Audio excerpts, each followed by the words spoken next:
السلام علیکم ورحمۃ اللہ وبرکاتہ۔ بسم اللہ الرحمن الرحیم۔ عقائد کا سلسلہ۔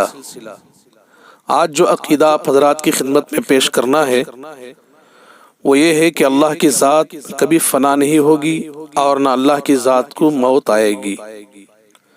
اللہ کی ذات ہمیشہ سے ہے، کبھی فنا ہونے والی نہیں ہے۔ سورہ قصص کی آیت ہے، اعوذ باللہ من الشیطان الرجیم، بسم اللہ الرحمن الرحیم، کل شیء ہالک الا وجہہ۔ ترجمہ: ہر چیز فنا ہونے والی ہے سوائے اللہ کی ذات کے۔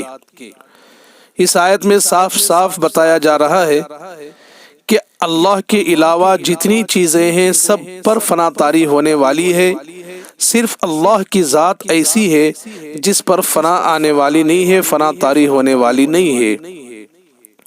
سورہ فرقان کی آیت ہے، بسم اللہ الرحمن الرحیم، وَتَوَكَّلْ عَلَى الْحَيِّ الَّذِي لَا يَمُوتُ۔ ترجمہ: تم اس ذات پر بھروسہ رکھو جو زندہ ہے، جسے کبھی موت نہیں آئے گی۔ اس میں اللہ تعالیٰ کو زندہ کہا گیا ہے، اور زندہ بھی ایسا جس پر کبھی موت طاری ہونے والی نہیں ہے۔ اللہ تعالیٰ کی ذات بھی زندہ ہے، اللہ کے علاوہ جو مخلوق ہے وہ بھی زندہ ہے، تو پھر زندہ ہونے کا کیا مطلب ہوا؟ زندگی کے کیا معنی ہوئے؟ اسے سمجھنے کے لیے حیات کی قسموں کو سمجھنے کی ضرورت ہے۔ حیات کی 4 قسمیں ہیں، زندگی کی 4 قسمیں ہیں۔ نمبر 1، اللہ تعالیٰ کی حیات ہے، اس میں نہ فنا ہے نہ موت ہے۔ اللہ تعالیٰ کی ذات ہمیشہ سے ہے اور ہمیشہ رہنے والی ہے، یہ اعلیٰ درجے کی حیات ہے۔ دوسری قسم ہے حیات دنیاوی، یہ انسان اور جانور کی زندگی ہے، انسان اور جانور کی حیات ہے۔ ایک زمانے میں یہ حیات نہیں تھی، پھر اللہ کے پیدا کرنے سے یہ حیات ملی، پھر ایک زمانے کے بعد یہ حیات بھی ختم ہو جائے گی، اس پر موت آ جائے گی، فنا ہو جائیں گے یہ سب۔ تیسری قسم ہے حیات برزخی، یہ قبر کی حیات ہے، اسے حیات برزخی کہتے ہیں۔ یہ مرنے کے بعد شروع ہوتی ہے، کب تک رہتی ہے؟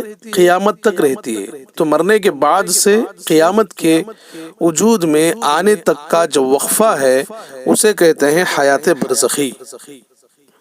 چوتھی قسم ہے جنت اور جہنم کی حیات، یہ حیات جنت اور جہنم میں داخل ہونے کے بعد شروع ہوتی ہے۔ قیامت قائم ہو جانے کے بعد جب جنت اور جہنم کے فیصلے ہوں گے، سب اپنے اپنے ٹھکانے پر پہنچ جائیں گے، تو اس وقت جو زندگی شروع ہوگی اسے کہتے ہیں جنت اور جہنم کی زندگی۔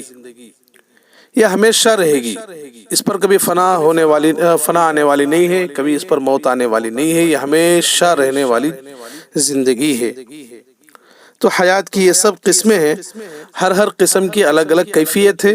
اعلیٰ درجے کی حیات اللہ تعالیٰ کی ہے، باقی 3 قسم کی حیات وہ اللہ کی مخلوق کے لیے ہے۔ آج بس اتنا ہی۔ اللہ تعالیٰ سے دعا ہے کہ اللہ تعالیٰ ہر مسلمان کے عقیدے کو مضبوط فرمائے، ہر بندے کو ایمان والا، سچا اور پکا ایمان والا بندہ بنائے۔